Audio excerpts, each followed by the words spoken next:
पुस्तक Bible. The best book to read is the Bible.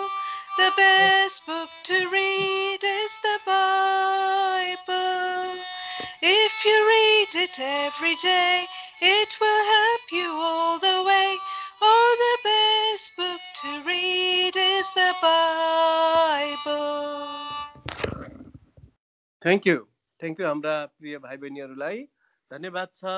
अब मैले यो समय हाम्रो आदरणीय दाजु हाम्रो बीचमा उपस्थित हुनु भइसकेको छ. गान्तोकबाट मैले यहाँलाई दिएँ. दाजु हजुरले 15 मिनट जस्तो पहिला वर्शिप मेसेज, त्यसपछि हामी 15 मिनट वर्शिप गरिसकेपछि फेरि हामी मुख्य सन्देश हेर्नेछौँ. यो समय मैले सुम्पिएँ. दाजु प्लिज हजुरले लिइदिनुहोस्. Thank you. वेलकम छ.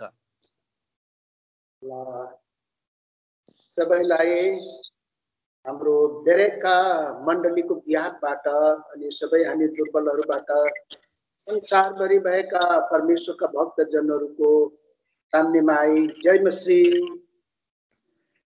जय मसीह.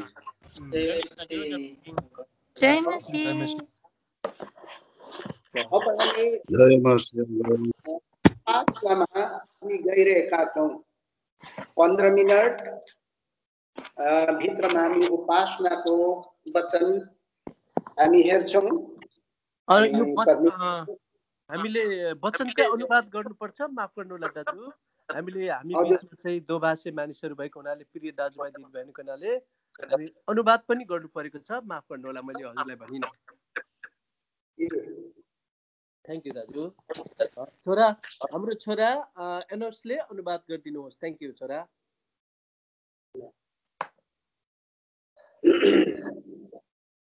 अब हामी उपासनामा जानुभन्दा अगाडि हामी मत्ती रचित सुसमाचार 2 अध्यायको 11 पदलाई पढौँ. Before we go on to the worship, we will look at the word of God, Matthew chapter 2, verse 11. हामी सम्पूर्ण जति उपस्थित सन्तगणहरूले हामी मिलेर पढौँ. And when they were come into the house, they saw the young child with Mary's mother, and fell down and worshiped him. And when they had opened their treasures, they presented unto him gift, gold, frankincense, and myrrh. प्रभुले यो वचनमा आशीष दिएका हुन्. May the Lord bless this word. अब हामी सानो प्रार्थना गरौँ. Shall we pray? हाम्रा प्रेमी विश्वासयोग्य सत्य जीवित परमेश्वर पिता, Dear Heavenly Father, who you are the truth. तपाईं परमेश्वरले हामीलाई यस एउटा महिमित समय दिनुभयो. And you have given us this wonderful time together. यद्यपि हामी भौगोलिक तरिकाले संसारका कुना-कुनामा छौँ, तापनि परमेश्वरले आत्माद्वारा एक ठाउँमा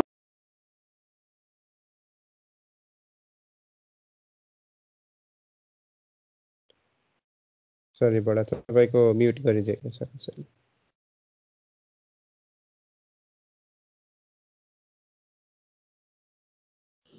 बाबु अर्पण त्यहाँ म्युट खोलिदिनुहोस् ल. हामी तपाईं परमेश्वरको उपस्थितिमा बडा डर र कम्पका साथ भेला भएका छौँ. And we have gathered with much fear at your presence. अब यस समय हामी कसैको प्रभुजी विशेषता र खुबी हेर्न होइन, तर तपाईं परमेश्वरको महिमा अनि तपाईं परमेश्वरको चेहरालाई निहार्न हामी यहाँ एकत्रित भएका छौँ. Lord, we are not gathered here to look at one another's ability, but we are here to see your glory and to look at your face. प्यारो प्रभुजी, अब हामी उपासनामा जान भन्दा अगाडि हजुरको केही वचन हेर्न लागिरहेका छौँ. तपाईं परमेश्वरको पवित्र आत्माको अगुवाई हामी चाहन्छौँ. And the Lord, we are going to look through the Word of God before we go on to the worship session. So we would like the leading of the Holy Spirit.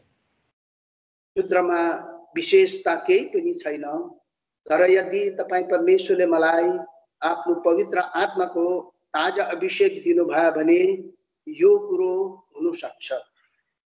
Lord, I myself have nothing special, but only if I receive the unction of the Holy Spirit, then I am able to do. प्रभु हामीसँग बोल्न होस्। Please speak unto us. अनि हाम्रो उल्था गर्ने भाइलाई पनि तपाईं परमेश्वरले आफ्नो योग्यता आफ्नो बरु उठाएको सामर्थ खनाउन होस्। And please also help the brother who is translating. प्रभुजी प्रार्थना धन्यवाद हामीलाई प्रेम गर्नुहुने प्रभु यीशु मसीहको सर्वोच्च नाममा चढाउँछौँ, सुनि ग्रहण गर्नुहोस्। We offer our prayer in the name of Lord and Savior Jesus Christ. Amen. Amen. Amen. Amen. Amen. अब हामी उपासनाको निम्ति यो सानो अब त मुख खोलेर हिँड्नु पर्ने भयो। मैले मनका कुरा मनैभित्र रहनेछ, जे सुने जे देखे। Sorry, but I am disturbed by Hazur. Continue, गर्नुहोस्। हजुर, हामी उपासनाको लागि यहाँ यो सानो टुक्रा हेर्छौँ। So we looked at a small portion and study upon it for the worship session. जब ती ज्ञानी मानिसहरू, ती ज्योतिषीहरू जब त्यहाँ आइपुगे जहाँ प्रभु यीशु मसीह जो बालक जसको जन्म भएको थियो, त्यहाँ उहाँहरूले यहाँ भेट चढाए। And here we find this these wise men who came at a place where the Lord Jesus was being born, and they are worshiping their offerings. यहाँ तीनवटा कुरा लेखेको छ, सुन, सुना, चाँदी, सुना, अनि यहाँ नेपालीमा के बताएको छ, गोल्ड, फ्रेङ्किन्सेन्स एन्ड मर। सोना, लोबान अनि गन्धरस। Gold, frankincense, and myrrh. यो तीनवटा कुराले प्रभु यीशु मसीहको गुणलाई प्रकट गरिरहेको हुन्छ। And these three things are showing forth the attributes of our Lord Jesus Christ. यो सुनले रोयल्टीलाई देखाउँछ, एउटा शाहीपना, उहाँको राजत्वलाई बताउँदछ सुनले। So this gold represents the royalty of our Lord Jesus Christ. अनि यहाँ फ्रेङ्किन्सेन्स अर्थात् लोबानले अब एउटा उहाँको विशेष सुगन्धतालाई बताउँदछ। And this frankincense represents the special aroma of our Lord Jesus Christ. अनि यो गन्धरसले उहाँको ताडना, उहाँको जुन प्रकारको सतावटलाई बताउँदछ। And this myrrh represents the suffering and the trouble that he has to go through. अझ हामी यहाँ देख्दछौँ यो फ्रेङ्किन्सेन्स भन्ने कुरा, यसलाई कतिवटा कुराहरूको मिलावट छ, तापनि यो फ्रेङ्किन्सेन्स भन्नु बित्तिकै एउटा यस्तो प्रकारको रुख जसले एउटा सुगन्धतालाई देखाउँछ। And this frankincense, although it is made up of multiple elements to it, when we talk about frankincense, this special tree is given worthy for this frankincense. यसलाई हामी अझ बुझ्नको लागि सङ्ग्स अफ सोलोमन श्रेष्ठ गीत 4 अध्याय 14 पदबाट हामी पढ्नेछौँ। And to understand this more, we need to go to Songs of Solomon, chapter 4, verse 14. यसमा पढिदिउँ, सफासँगले बताए। जटामसी र केसर छन्, हाँ, बोझो र दालचिनी, हजुर साथै लोबानका सब प्रकारका वृक्षहरू, हजुर सबै उत्तम उत्तम मसलाहरू सहित हजुर गन्धरस र अगरुहरू छन्। यहाँ छ frankincense, saffron, calamus, cinnamon, in all the trees of frankincense, myrrh, aloes, with all the cheap spices. यो सबै यो प्रकारको कुराहरू जो छ आज यो एउटा रुखबाट एउटा एउटा पेडबाट पाइने कुराहरूलाई यहाँ बताएको छ। And here we see this, all these things are mentioned here comes out of this special tree. त हाम्रो प्रभु येशू मसीह एउटा सुगन्धित पेड कसरी हुनु भयो? And then how did our Lord Jesus Christ become this special aroma of a tree? अनि यसलाई पढ्नको बुझ्नको लागि गलातीको किताब 3 अध्यायमा आउन पर्छ। And to understand this, we need to come to Galatians chapter 3. अनि यसको 13 पदमा यसको And verse 13 13. हजुर पढ्दिनुहोस्। हाम्रा निम्ति श्राप बनेर ख्रीष्टले हामीलाई व्यवस्थाको श्रापबाट दाम तिरी छुटकारा दिनुभएको छ।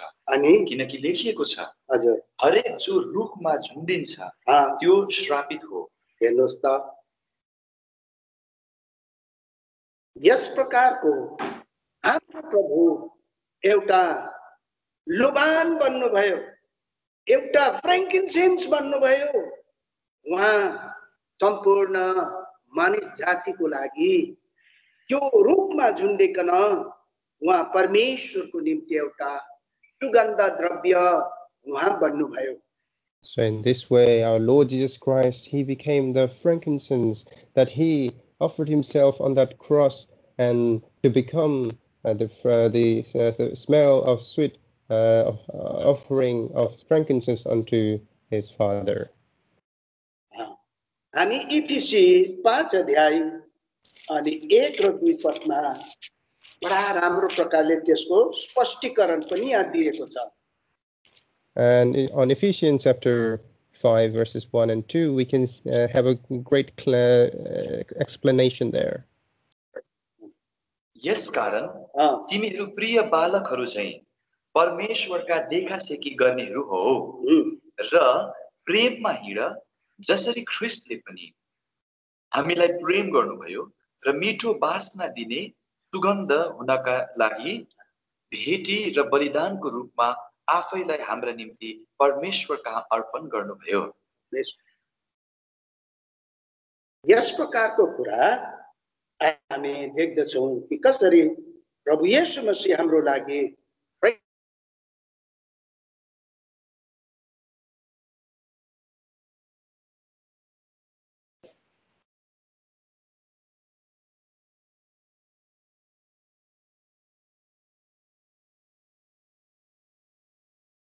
हेलो बडा, मैले चाहिँ सुनेको छैन है, तपाईले बोल्नु भएको। अरूहरूले सुन्दै हुनुहुन्छ कि?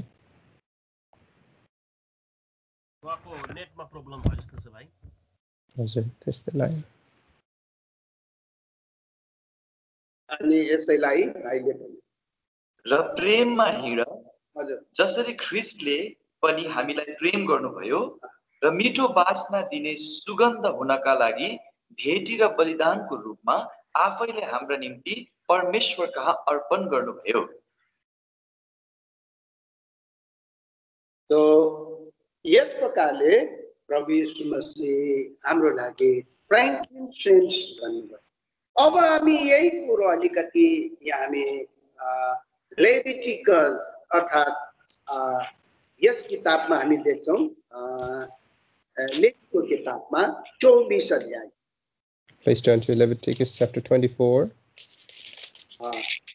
हामी 24 अध्याय हामी कहाँ देख्छौँ भने 24 अध्यायदेखि 24 अध्यायको हामी 5 देखि हामी लामो पढ्दैनौँ तापनि समय बचाउनुको लागि हामी 5, 6, 7 यो 3वटा पद पढौँ।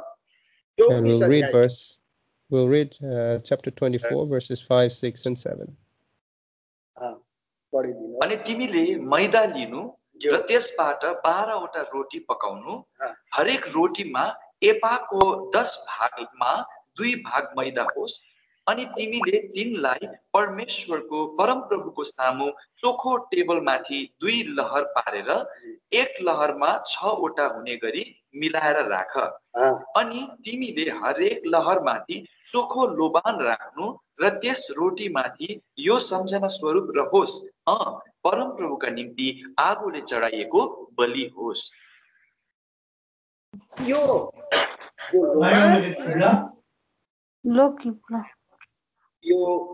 आगोबाट जलेर खाक भएर त्यसले सुवासना दिने एउटा तत्व पनि हो। And it is also an element that is when it burns that it gives an incense.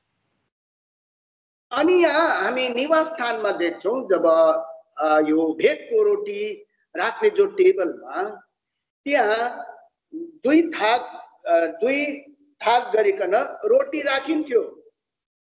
And on this tabernacle, we find that the bread they were placed on 2 rows for a memorial. एकपट्टि 6 वटा रोटी अनि अर्को थाकमा 6 वटा रोटी। And on one row 6 breads and on the other row 6 breads. अनि प्रत्येक थाकको माथि चाहिँ लोबान त्यहाँ राखिन्थ्यो। And on each row, on top of it, they used to put frankincense. आज यो 12 ले पुरानो नियममा सम्पूर्ण इजरायलीहरूलाई संकेत गर्दछ भने आज हामी नयाँ नियममा परमेश्वरका जनहरू जो उहाँको पुत्र प्रभु यीशु मसीहद्वारा हामी पनि उहाँको लागि एउटा सुगन्ध बन्ने उहाँले हामीलाई आह्वान गर्नुहुन्छ। And this number 12 that represents the entirety of the Israelites in the Old Testament. Here in New Testament, it is the calling of the believers to become the incense, the offering unto the Lord. हामी दोस्रो कोरिन्थियस अध्यायमा आउँ। Please turn to 2 Corinthians chapter 3. आज प्रभुले हामीलाई उहाँको सुगन्ध अनि उहाँको एउटा मिठो वासनाको रूपमा उहाँले हामीलाई भएको चाहनुहुन्छ उहाँको पुत्र प्रभु येशू मसीहद्वारा 2:15 Chapter 2 verse 15. किनकि हामी मुक्ति पाउनेहरूका बीचमा र नष्ट हुनेहरूका बीचमा परमेश्वरका निम्ति ख्रीष्टको मिठो वासना हौ। प्रभुको कति ठुलो योजना। And what a great plan of the Lord is. समय थियो हामी सारा संसारको लागि हामी दुर्गन्ध निकाल्ने हामी मान्छेहरू थियौं, तर हाम्रो प्रभु येशू मसीह एउटा फ्रैंकिन्सेन्स एउटा लोबान भइकन हाम्रो लागि बलिदान हुनु भएको कारणले उहाँ होमिनु भएको कारणले उहाँले क्रुसमा पूरा गर्नु भएको काममा प्रभुले हामीलाई एक गर्नाले प्रभुले हामीलाई पनि उहाँको सुगन्ध उहाँको मिठो वासनाको रूपमा प्रभुले हामीलाई लिने आह्वान गर्नुहुन्छ। One time we were the reason of the bad smell, the terrible smell in the world, but because of the sacrifice, because of the Lord Jesus Christ being the frankincense and having offered himself, he has imparted in us this sweet smell. अब अन्तमा यो हेर्छौं मर बनेको रहेछ गन्धरस। And lastly we will look at this myrrh. यो तपाईको प्रकाशित वाक्य 2 अध्याय अनि त्यसको 8 पद। And please turn to Revelation chapter 2 verse 8. पढिदिनुहोस्। अनि स्मरणमा भएको मण्डलीका दूतलाई लेख, हजुर, यी कुराहरू प्रथम र अन्तिमले भन्छन्, हजुर, जो मरेका थिए र जीवित भए। यो स्मरणको अर्थ नै हो मर, एउटा गन्धरस हो। And the meaning of Smyrna is myrrh, is the myrrh. यो माने यस मण्डलीलाई मात्रै यहाँ परमेश्वरको आत्माले कोही प्रकारको दोष लगाउनु भएन। And here the Holy Spirit is not accusing the church here. तर यहाँ एउटा कुरा देख्छौँ 9 पदमा, I know thy work and tribulation and poverty भन्ने कुरा हामी यहाँ देख्दछौँ. पढिदिनुहोस् नेपालीमा. तिम्रा Verse 9. गरिबी म जान्दछु. हजुर, सङ्कष्ट र गरिबी, Tribulation and poverty. यो एउटा मर भन्ने कुरो अर्थात् गन्धरस भन्ने पौधा यस्तो हो कि त्यो पौधालाई लिकन जति यसलाई पिसाई भएर जान्छ, यो पेलिएर जति जान्छ उति नै त्यो पौधाबाट मिठो बास्ना आउँछ. And it is a part of a tree, a sap. When it is grinded, then and it is mashed together, then the more smell comes out of it. 750 वर्ष अगाडि परमेश्वरले यशाया नबीबाट यो कुरोलाई बताइदिनु भयो. 53 अध्याय 10 अनि 11 पदमा. And Isaiah chapter 3 verse 10, the Lord mentioned about through Isaiah around 700 years ago. हजुर, अब यहाँ यसरी लेख्छ 10 अनि 11 पद. पढिदिनुहोस्. तरै पनि उसलाई चोटै चोट पार्नु परम प्रभुलाई इच्छा लाग्यो. अनि उहाँले उसलाई कष्टमा पार्नु भयो. अनि जब तपाईले उसको प्राणलाई पाप बलि तुल्याउनुहुन्छ, तब उसले आफ्नो वंश देख्नेछ, उसले आफ्ना दिनहरू बढाउनेछ र उसको हातमा परमप्रभुको शुभेच्छा सफल हुनेछ. उहाँले आफ्नो प्राणको व्यथा देख्नुहुनेछ र सन्तुष्ट हुनेछन्. मेरो धर्मी दासले आफ्नो ज्ञानद्वारा धेरैलाई धर्मी ठहराउनेछ, किनकि उसैले उनीहरूका अधर्महरू बोक्नेछ. यस कुराको आज हामी व्याख्यान यशाया नबीबाट परमेश्वरले आफ्नो पुत्र प्रभु यीशु मसीहसँग गर्नुभएको कुरालाई हामी पाउँदछौँ. And here we find that Isaiah giving the description of the Lord Jesus Christ. यहाँ भनेको छ, yet it is pleased the Lord to bruise him. उहाँलाई यही राम्रो लाग्यो कि उहाँलाई कुल्ची मिल्ची गर्ने. Yes, and it mentions here that it pleased the Lord to bruise him. अनि यहाँ put him grief. यस प्रकारले संकटमा दुःखमा पार्नु नै उहाँलाई राम्रो लाग्यो. And he found it pleasing to put him to grief. अनि यहाँ यो कुरो लेखेको छ, he shall see of the trouble of his son, he shall be satisfied. भनेको जब आफ्नो पुत्र वा संकट र वेदनामा परिरहेको आज पिताले देखे, परमेश्वरले देखे, उनी सन्तुष्टि हुनुभयो. And the Lord was satisfied when he saw the trouble of his soul. भन्नुको मतलब परमेश्वरले आफ्नो प्रिय पुत्र प्रभु येशू मसीहलाई यो प्रकारको शासनमा लगेर यस प्रकारको तडपन र जलनमा लगिकन पिता परमेश्वर खुसी हुनुभयो भने आज तपाईं र म प्रति उहाँको प्रेम, उहाँको हामी प्रति जुन प्रकारको हामी प्रतिको लगाव सम्बन्ध जगतको प्रतिबन्ध पहिला कति रहेछ भन्ने कुरा हामी बुझ्छौँ. So just reading at it, we can see if the Lord was satisfied with the suffering and the pain the Lord Jesus had to go through, we can understand how much of the love the Lord had before the foundation of the world. अब हामी यस कुरोलाई ध्यानमा राख्दै हामी उपासनामा जान्छौँ. त्यो पद पढौँ अनि हामी उपासनामा जान्छौँ. किनभने उहाँको बलिदान, उहाँको हामी प्रति तिर्नु भएको दाम यो हाम्रो मानव समझदेखि बाहिरका कुराहरू हुन्.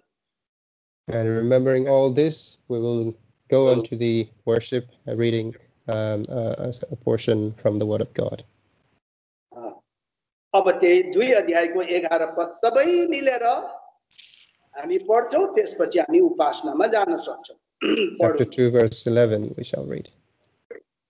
And when they were come unto the house, they saw the young child with Mary's mother, fell down and worshipped him. And when they had opened their treasure, they presented unto him gift, gold, frankincense, and प्रभुले यो वचनमा आशीष दिएका. May the Lord bless His word. हुन्छ, thank you दाजु, धेरै धेरै धन्यवाद यहाँलाई. र अब हामीले प्रभुको वचन सुन्यौं.